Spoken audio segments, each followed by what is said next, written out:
So how's life been in DC so far? It's been crazy. It's been pretty hectic.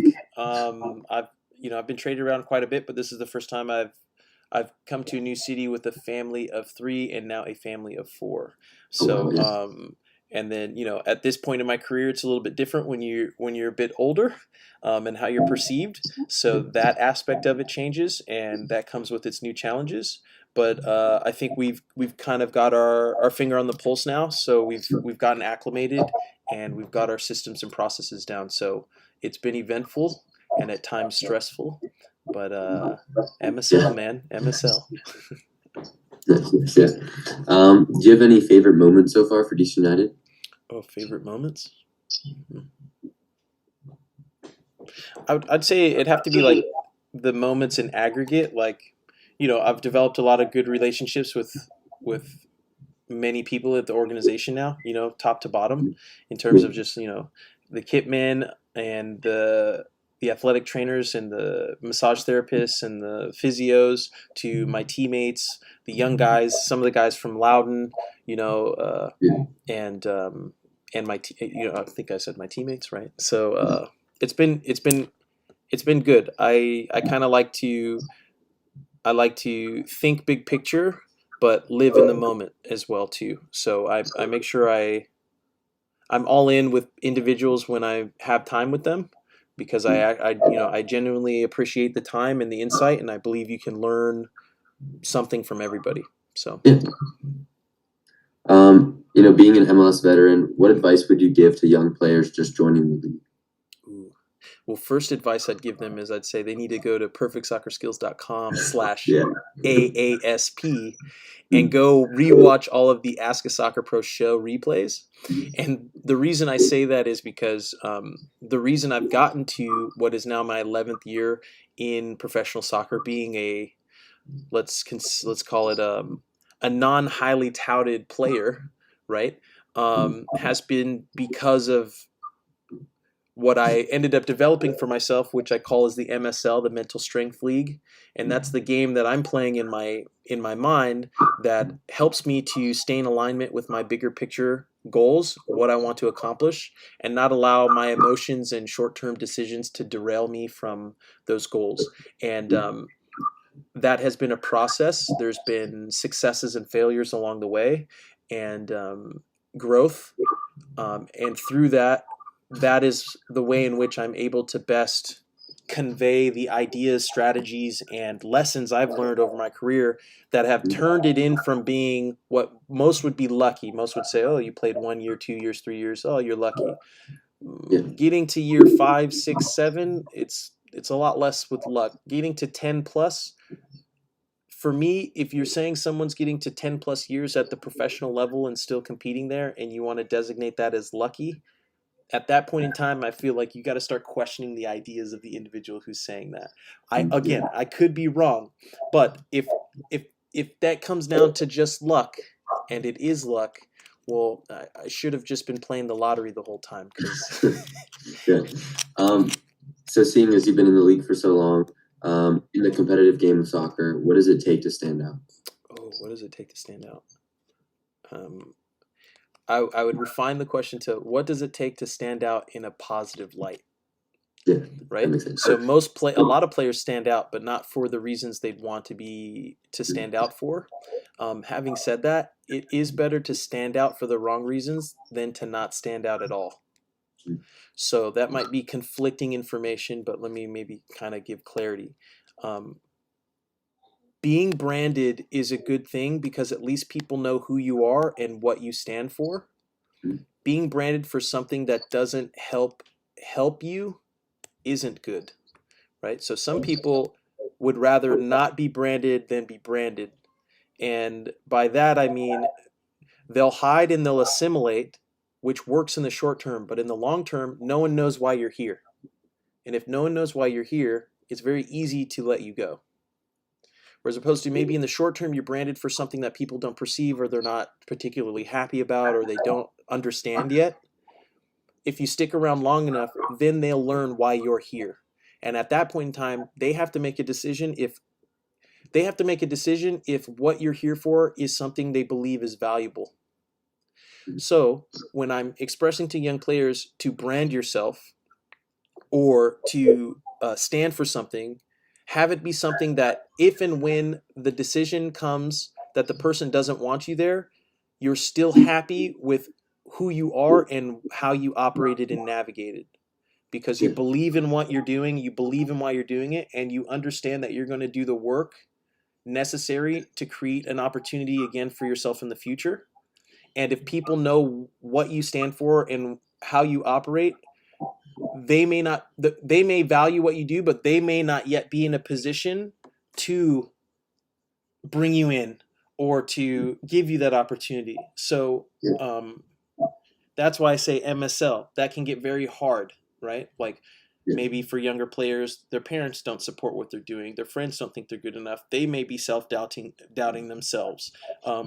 They may not know what to do or why they're doing it. And for me, you really have to understand why, and the reason why you're doing it has to be much bigger than your goal. Yeah. Yeah. Um, so was being a professional soccer player always a goal for you? And if not, like what would you have done instead? No, being a professional soccer player was not the goal, but my mindset and the way in which I approach the game is the reason why becoming a professional soccer player was an eventuality. Okay. So by that I mean every day I stepped on the field since I was 9 years old, 10 years old. My only goal was to leave the field without regretting that I could have done more. And by done more, I don't mean scored a goal or got the assist or won the game. Done more meant ran harder, tried harder, or gave more effort. And that's all I focused on. I just wanted to win. And winning meant giving every single ounce of effort and energy I could at at every play. Now that doesn't mean that's not the smartest way to play the game, but if you play the game that way long enough, you'll learn how to play smart. But it'll be on a foundation of hard work, effort, and energy because sometimes the guy across from you is just better at the game, but he might not be better than he won't be better than me mentally. He won't outwork me. He won't out hustle me. Yeah. He won't he'll beat me because he was better than me on the day. He won't beat me because I was lazy. He won't beat me because I didn't care. He won't beat me because, you know, I gave up.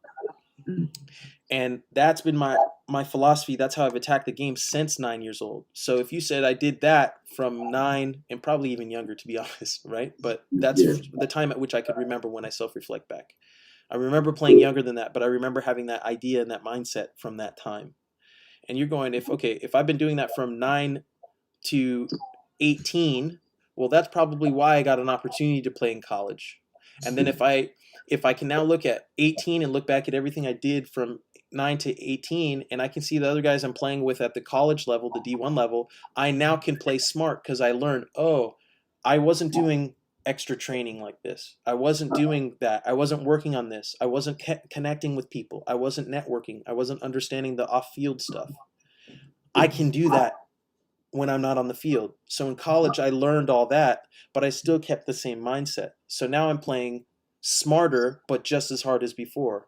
And you're doing that for 4 years at college level, right? So if I can, yeah, so it's just a process. So let's say it took me 9 years to get there. Then it took me 4 years because I took what I learned from 9 years and I accomplished that in 4 years in college. And now all of a sudden, pro is an option. So when I'm showing up to pro, I'm going like, oh, okay, this is an option. And I can now look at it in a way that most of my peers don't look at it because this was their goal. This is the light at the end of the tunnel. This is where they wanted to be. And for a lot of players, they after 1, 2, 3 years, they fizzle out because their why for getting here was just to play pro. It wasn't bigger than the goal. Yeah. My why, yeah, I happen to be here, but it's because my why is much bigger than pro soccer. I can be at a co-ed game in the middle of nowhere, or I can be in an MLS Cup championship game. And if my goal is just to not to leave the game having not felt that I could have done more, that will never be something I can reach and attain. I can only fall short. So I got to then use what I learned from college and applied that philosophy and mindset to my pro career. And that's why now it's turned into 10 plus years, because I've been learning from my mistakes along the way, and willing to approach each year as if I was a rookie. And I think a lot of people aren't willing to do that. And if you're willing to do what a lot of people aren't willing to do for a long period of time, you will, quote unquote, find success. And most people will think it's because you're lucky. Okay. What motivates you to give back to young players with advice? um,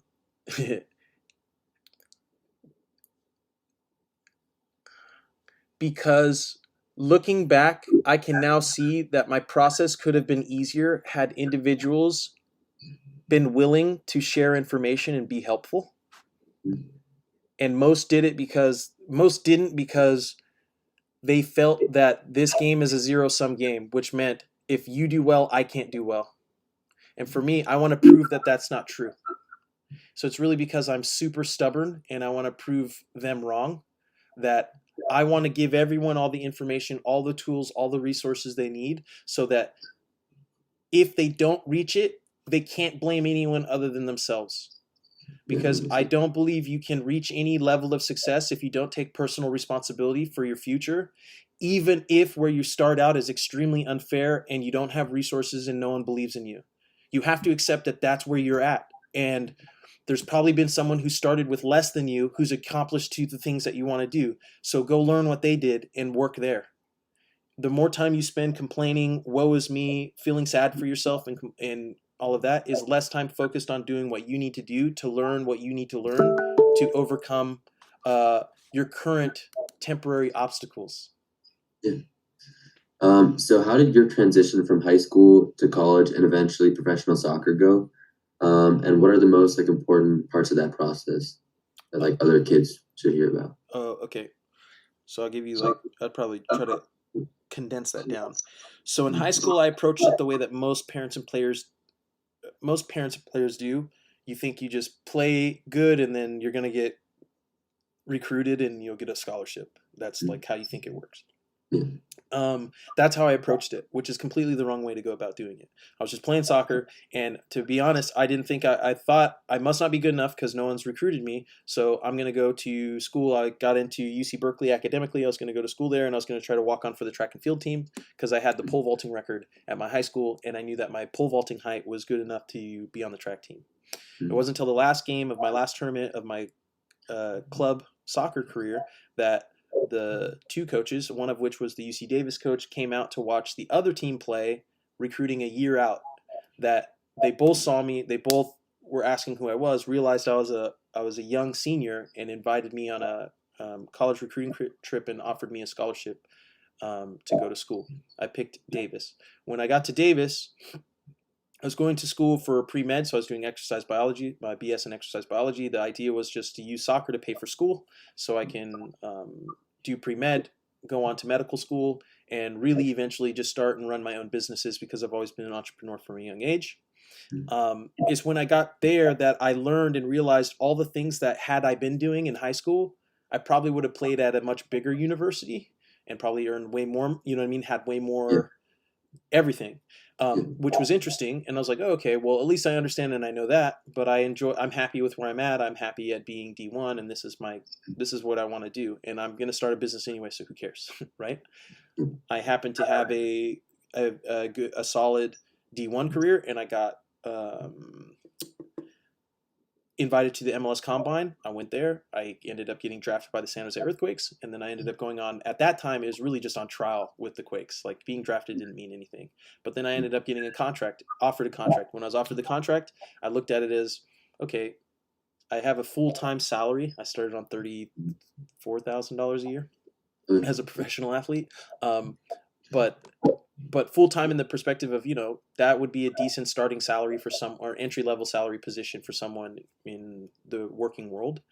But I said the advantage for me is I only have to train 2 to 4 hours a day, which means I have the rest of my day to dedicate towards building my businesses and everything that I want to do outside of it. So I feel this is a calculated risk that's worth taking. And if I do really well at soccer, maybe it turns into a big career and I could, do whatever. So that was my process.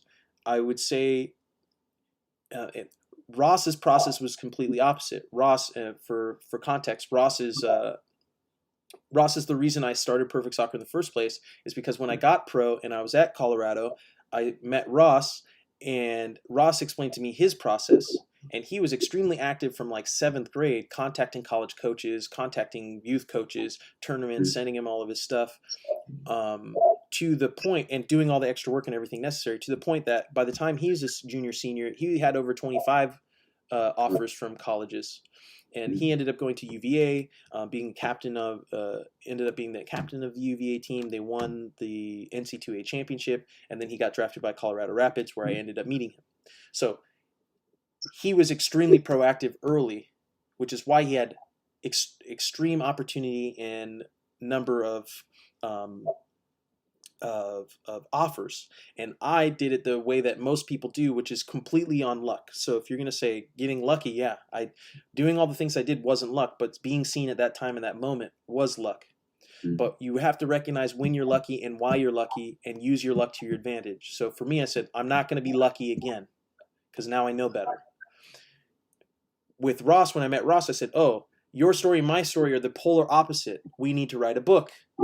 And that's where perfectsoccerrecruit.com started, which in the ultimate college soccer recruiting blueprint. So I'm saying that story. So if you're wanting to understand the college recruiting process and how best to get there, and understand how Ross had 25 recruitment offers and how you could try to hopefully duplicate that for yourself, or get there or more, or understand the process fully, you go to perfectsoccerskills.com/college and get that book. So that will better answer all of the questions of the mistakes that most players make, and how you can better position yourself to have a story more in alignment with Ross. Now, the difference with this is now we get pro, and like I had said, a lot of players fizzle out year 1, 2, 3. By the third year, they're out, because getting there was the goal. Now, all the work Ross did is the reason why he got to college and he ended up going pro. But he got comfortable, and he'll tell you the same thing, in the sense of like, the way he approached the pro game was the same way he approached college, and pro is much different than college because money's involved. So it means there's a lot more things you have to be considerate of and willing to do, and there's a lot different types of characters you face at the pro level, especially when people are willing to do whatever it takes to get that only professional contract and make money. So then the secondary book is the Perfect Soccer Player Blueprint, which you can go and get at perfectsoccerskills.com/book. And that's more like the mindset, the fundamentals, the things that are true at every single level: youth, college, pros. And then how to best avoid the pitfalls that most players make and the mistakes that they make. And then the Ask a Soccer Pro show is basically building the MSL, the Mental Strength League, the mentality piece that's necessary to excel at each of those levels on your journey, and then to get your questions answered specific to you. So all of it comes together. It's all with purpose, right? It's been very long. It's been very thoughtful and strategic in how we're going about building it, because I want to help players, one, play to the highest level of their potential, but also be as effective and efficient with their time as possible. So, Yeah. yep. So I guess you might have touched on this already, but how did your high school soccer experience like prepare you for your career? I'd say it prepared me because my junior year I played JV, because they felt I couldn't play varsity for whatever reason, and I won't get into why. I have a good idea of why they don't, but the reason why doesn't really matter. The only thing that matters is that I didn't. So then I'm going, okay, I'm playing JV, so what? I did very well there. I think I had like 26 goals or something, 27 goals my JV year. And then my second year, I made varsity, but I never played. So I didn't play like at all my sophomore year, I think. And then my junior year, I played, and I don't know, I had 20 goals or something like that, 20 goals, 15, I don't know, something like that, right? 20 plus goals in the junior and senior year. But where I'm saying where high school prepared me was in understanding that things won't go your way, even if it's not fair, it still doesn't matter. You have to figure out how to make it work. So I say that's how it prepared me. So I think like I just got introduced to the real world in soccer early. So by the time I got to college and I got to pro, I was just going like, oh, it's the same thing. It's just most players never experience it early in their career, so they're experiencing it for the first time at a high level, and then they can't adapt to it quickly, so Yeah. then they fail. So if like I broke my femur at 12 years old, so I was in a wheelchair in a full leg cast for 6 or 8 months, and then it was like a year before I could get back to playing. So at 12 years old, I'm essentially being told by everyone around me that your career's over, you'll never play again.